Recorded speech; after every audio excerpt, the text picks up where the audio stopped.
Olá, vitoriosas do canal, tudo bem com vocês? Eu espero que esteja tudo bem por aí. Aqui nós estamos razoavelmente. Eu havia comentado no vídeo anterior que a Melzinha está com infecção urinária, né? E ela entrou com antibiótico, ela já está com antibiótico desde sábado. Só que quando foi essa semana, ontem, ela começou a apresentar algumas convulsões. Antes de ontem também ela teve um episódio, hoje também. E hoje eu percebi que ela estava tendo teve um pico de febre. E não era para estar assim, né?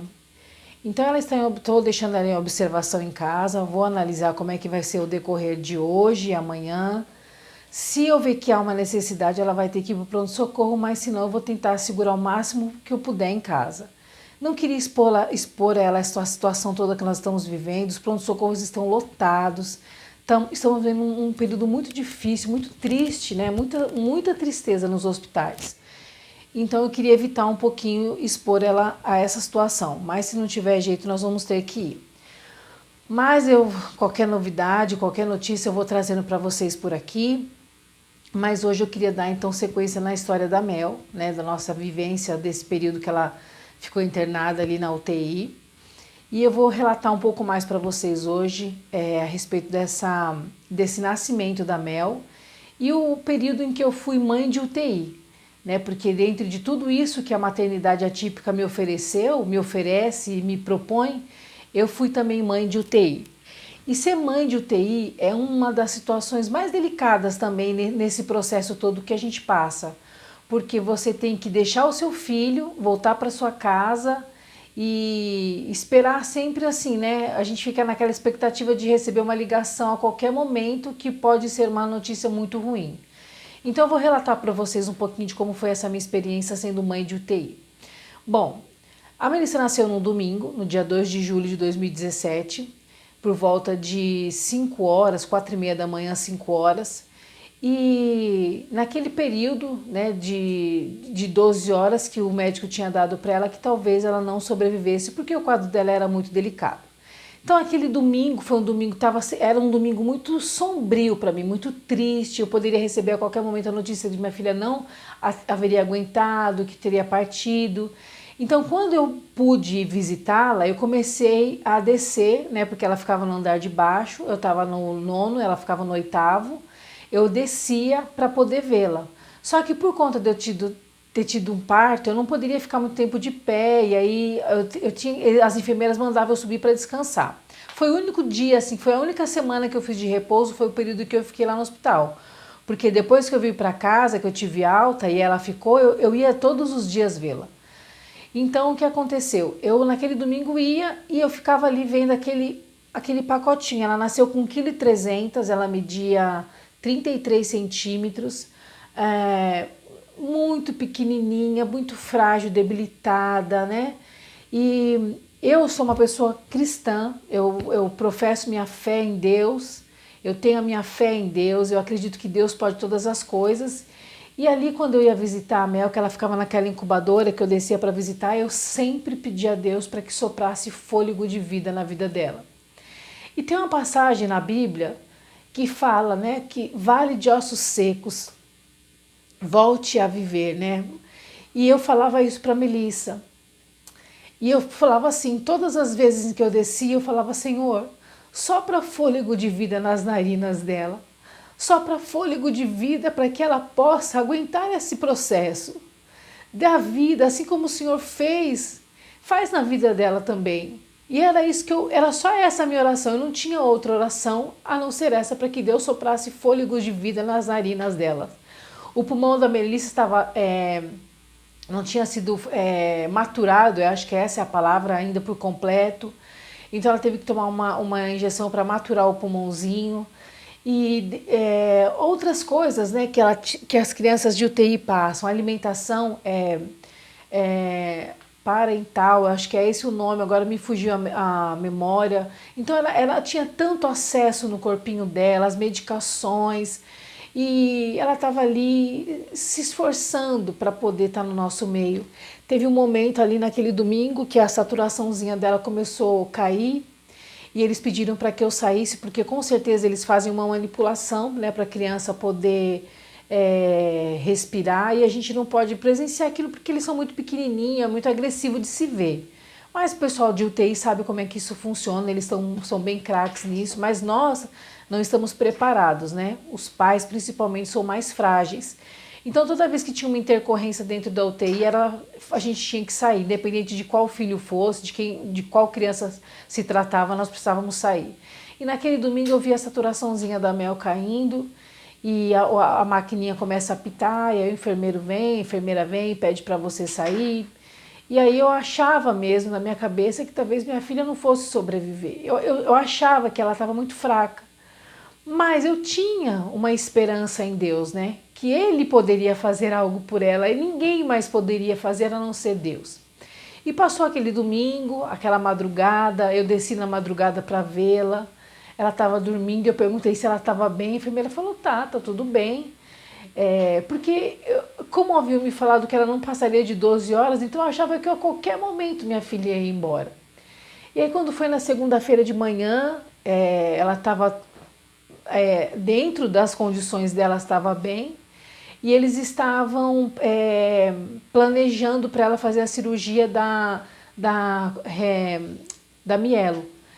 E aí nisso eu estava lá, chegou um médico, né, e veio conversar, e veio falar, e falou, olha, nós vamos esperar, nós estamos só precisando de um anestesista, porque precisa ter um anestesista específicos para prematuros, para a gente poder fazer a cirurgia dela. Então essa cirurgia dela da correção da mielo vai acontecer entre hoje e amanhã, que seria na terça-feira. Já se passaram as 12 horas as 12 horas críticas, né, que eles falam, então a gente já pode entrar para providenciar a cirurgia da correção da mielo. E aí tudo bem, né? Eu fiquei naquela expectativa de que aquela cirurgia iria acontecer, mas ela era tão pequenininha, tão frágil, delicada, como é que ela ia entrar numa sala de cirurgia, fazer uma cirurgia que aos meus olhos era tão agressiva, né? Não porque as crianças de mielo, ela passa por isso, mas pelo fato dela ser prematura, ela não estava preparada, né, para nenhuma dessas situações. Era ainda para ela estar dentro do ventre, se alimentando, crescendo. Mas aí tudo bem, né? Conseguiram, acho que, localizar o anestesista e agendar a cirurgia dela para terça-feira. E aí as horas foram se passando e a gente fica naquela angústia, mas eu, né, chamei o meu exército que estava nessa hora comigo, que é a família e a igreja, para que a gente pudesse orar pela vida dela, que é só o que a gente podia estar fazendo naquele momento, orar pela vida da Melissa. E aí ela foi para o centro cirúrgico, eu estava no quarto nesse momento, quando me ligaram, e quando eu desci, ela já estava sendo preparada para levar, já estava na incubadora para descer. E eu só vi aquela incubadorazinha passando na minha frente, eles desceram para um elevador, eu tinha que ir por outro, e na hora que ela foi entrar na sala de cirurgia, eu só falei, espera um pouquinho, para o médico, ele espera só um pouquinho. E eu falei, Senhor, guarda a minha filha, guarda de todo mal nesse lugar, que os médicos sejam amorosos, que olhem para ela com amor, com uma atenção maior. Não por ela ser só minha filha, mas porque também ela é sua filha. E aí eu orei, ele fiz uma oração rápida e ele falou assim, vai dar tudo certo, mãe. E aí ela entrou para a sala de cirurgia, e passou-se mais ou menos umas 4 ou 5 horas, ela não voltava. E aí vai te dando um desespero, né? Te dando um desespero, que não sabe o que está acontecendo com a sua filha. Aí, de repente, eu estava lá sentada esperando. E aí vem aquela incubadorazinha, ela deitada de bruço, com a barriga, com as costinhas viradas para cima, porque ela tinha feito a correção da mielo. Totalmente entregue, ela estava ainda sob sedação, então ela não respondia nada, não tinha reação para nada. E ali eu pensei que minha filha tivesse partido. Mas graças a Deus, ela foi mostrando evolução, dia após dia. Claro que tinha dias que ela ficava muito mal, e outros dias ela já estava melhor, mas enfim. Quando foi na sexta-feira, ela nasceu no domingo, provavelmente eu deveria ter tido alta na terça, no mais tardar na quarta, mas por uma sensibilidade muito grande que aquela equipe, né, do hospital teve, me deixaram lá até na sexta-feira. Quando foi na sexta-feira, na passagem da visita, o médico falou, olha, não dá para te segurar mais aqui, você vai precisar ir embora, porque a gente precisa do leito, é um hospital público, né? A gente precisa da vaga aqui, você está ocupando uma vaga, mas você já está bem, você vai poder vir ver sua filha a hora que você quiser. Eles foram muito gente boa nessa hora, sabe assim, eu não vi daquele médico, eu nem sei o nome dele, nenhum tipo de aversão, ele foi muito humano. E eu gosto muito de lidar com pessoas assim, sensíveis. Eu tô pegando um certo, sabe, uma certa indiferença para as pessoas que não têm essa sensibilidade. Porque todos nós passamos por momentos muito difíceis na vida. E lógico que ninguém tem que ficar passando a mão na cabeça da gente, mas pelo menos um pouco de sensibilidade eu acho que o ser humano precisa ter para com o próximo. E aí ele precisou me dar alta, né? Não tinha como eu ficar. E aí eles me seguraram até o máximo que pôde ali no hospital. Eu fui embora, acho que era por volta de 4 horas da tarde. Meu ex-marido foi me buscar. E aí, meu Deus do céu, na hora de sair daquele hospital, foi tão difícil. É como se um pedaço de mim tivesse ficado lá.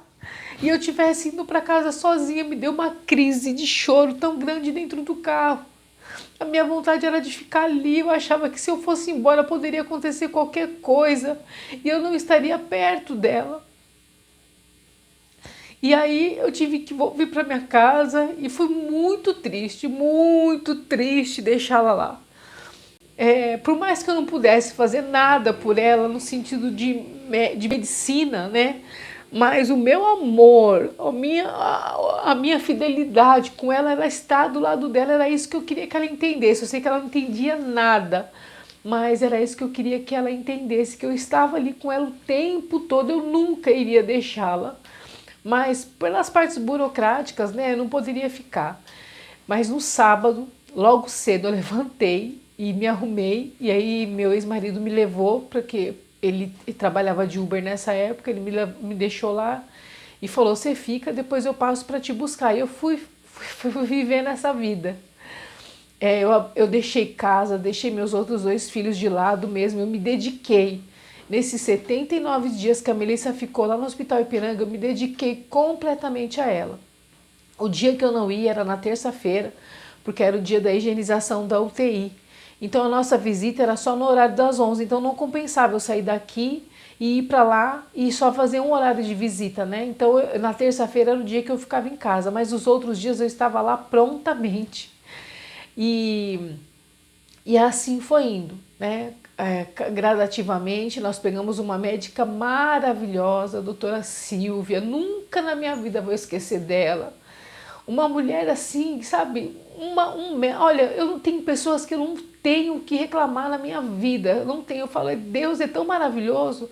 Essa doutora Silvia, ela foi muito, ai meu Deus do céu, foi assim, sabe, uma mão de Deus aqui na terra.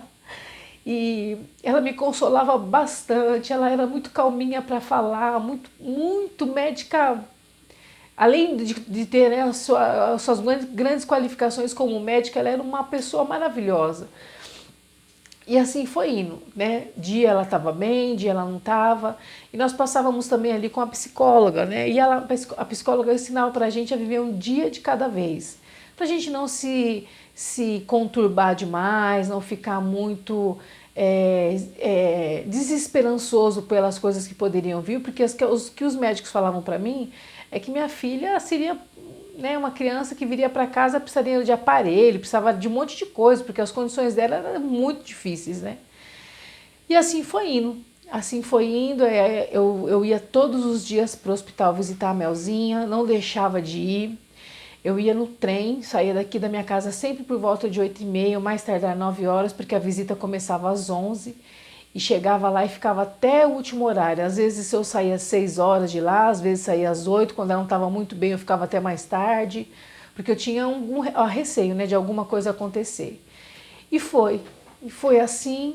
E muitas vezes eu não tinha um centavo e aí a família vinha e me ajudava financeiramente para poder ter as despesas que eram todas por minha conta, né, de ida e vinda e tal. O hospital oferecia almoço para a gente, a refeição, só o almoço. E assim foi indo, esses dias, e cada dia mais ela ia se recuperando, e até o dia em que ela foi para SEMI, ela saiu da UTI e foi para SEMI. E ali foi uma grande vitória, né? Uma grande vitória porque na SEMI ela já não ficava mais na incubadora, ela ficava no bercinho aberto, então já podia tocá-la. Na UTI eu poderia até também tocá-la, mas era mais sério, né? Não podia ficar pondo tanto a mão nela. Mas na SEMI eu já poderia colocar a mãozinha nela, poderia beijá-la, coisa que eu faço demais, é beijar a Melissa. E ali na SEMI foi mais tranquilo para a gente poder sentir o cheirinho dela. E aí eu pude pegar minha filha pela primeira vez. Foi uma grande emoção quando eu acalentei ela no meu peito. Eles chamam de fazer canguru, né? Que as crianças que fazem canguruzinho, elas têm uma evolução muito grande. E aí eu comecei a fazer o canguruzinho, colocava ela, acalentava ela aqui no meu peito, ela ficava peladinha, só com a fraldinha, e eu ficava aqui, e ela vinha assim, sabe, parecendo um bichinho querendo se segurar na mãe, na sua mãezinha, sabe? Era coisinha, ela parecia um macaquinho, tão peludinha que ela era. Eu vou achar umas fotinhos, eu vou postar para vocês verem. E assim foi, né? E assim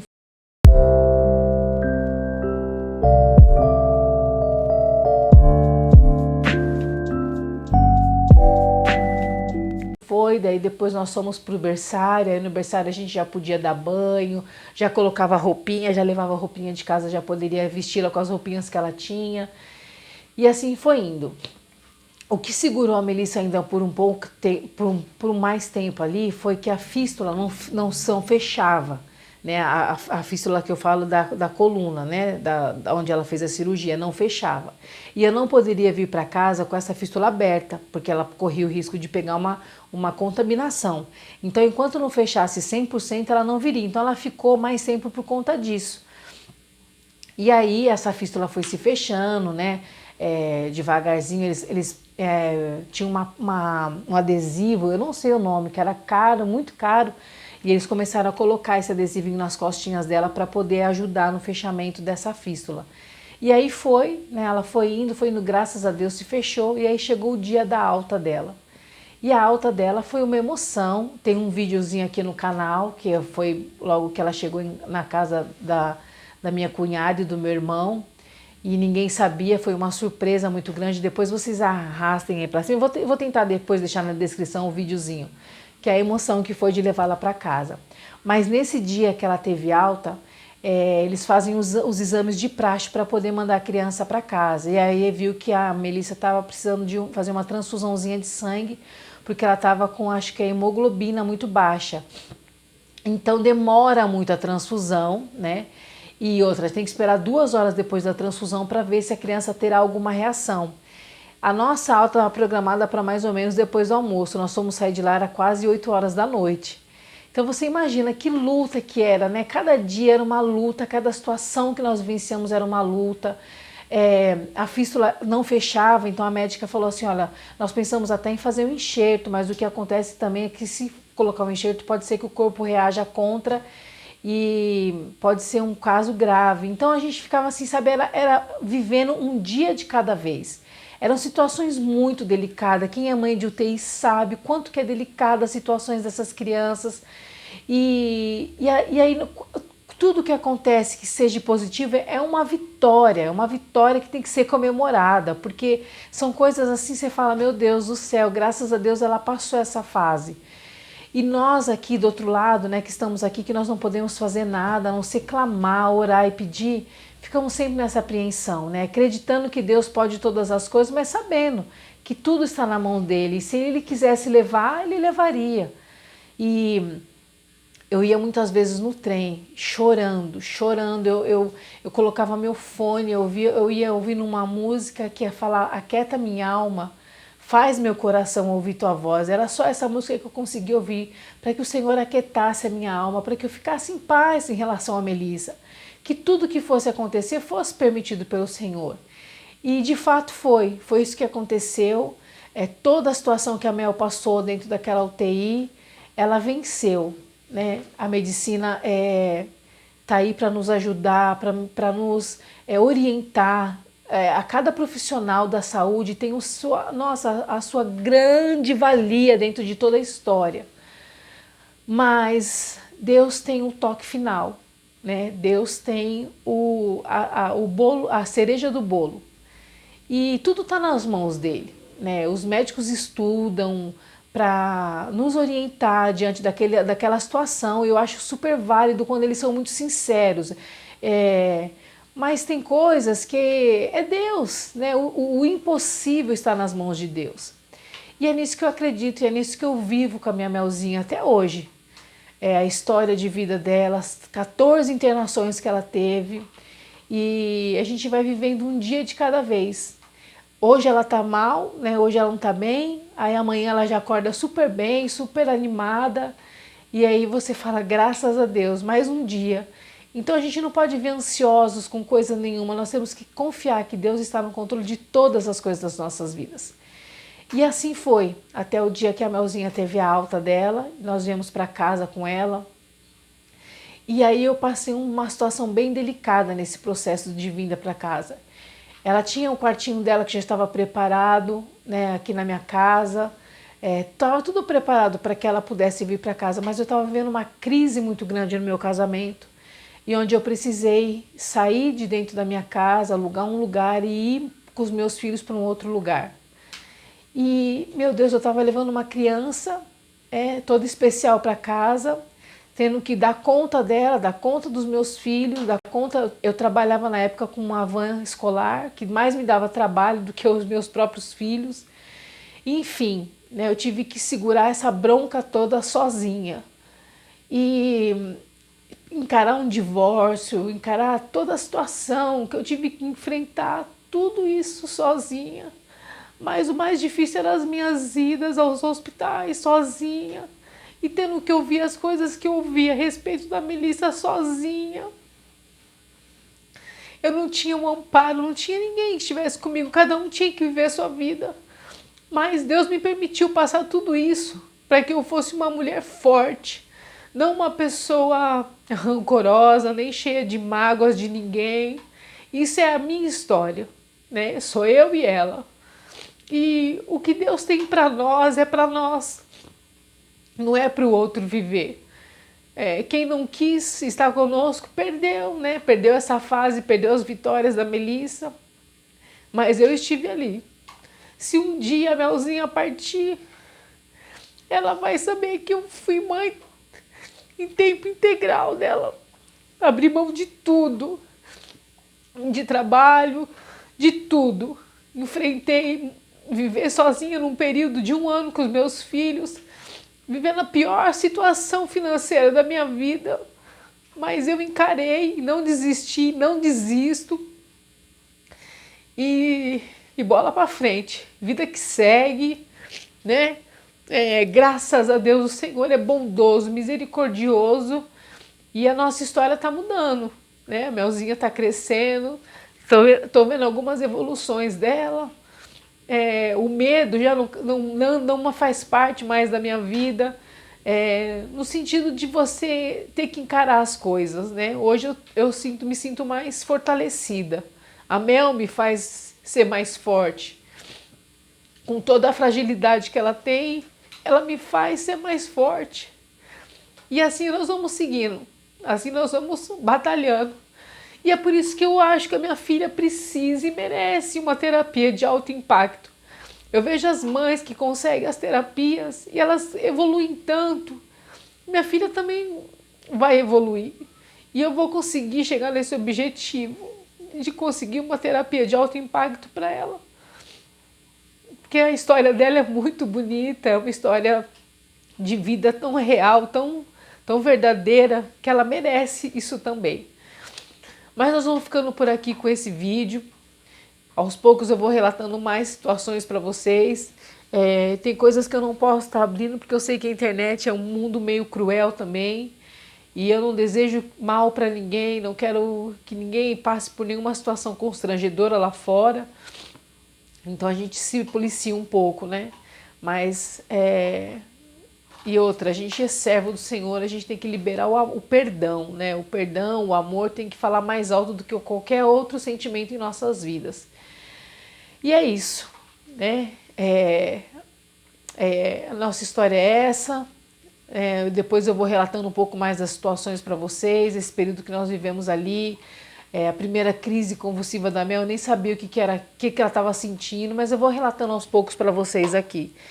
Mas meu coração está em paz e muito alegre, né? Hoje eu sou uma mulher diferente daquela que eu era quando a Mel veio para casa. Eu tinha muito ódio e rancor no meu coração, confesso. Hoje não. Hoje eu estou em paz. Graças a Deus o Senhor trabalhou na minha vida e eu consigo enxergar as coisas de outra forma. E é isso. Desculpa a choradeira. Ai, gente, mas quando eu falo da Mel não tem jeito. Toda vez que me perguntam dela, as pessoas pensam que eu não estou sarada. Mas eu estou sim. É porque, na verdade, é uma história de vida muito, muito bonitinha, né? Ela é muito guerreirinha. Eu olho para aquele olhar dela assim, tão amoroso. Ela fala com o olhar. Então, eu sei o que ela já enfrentou, né? As tantas internações, tudo que ela já passou. E não é fácil, né, para um bebê. Mas é isso aí, gente. Fiquem com Deus.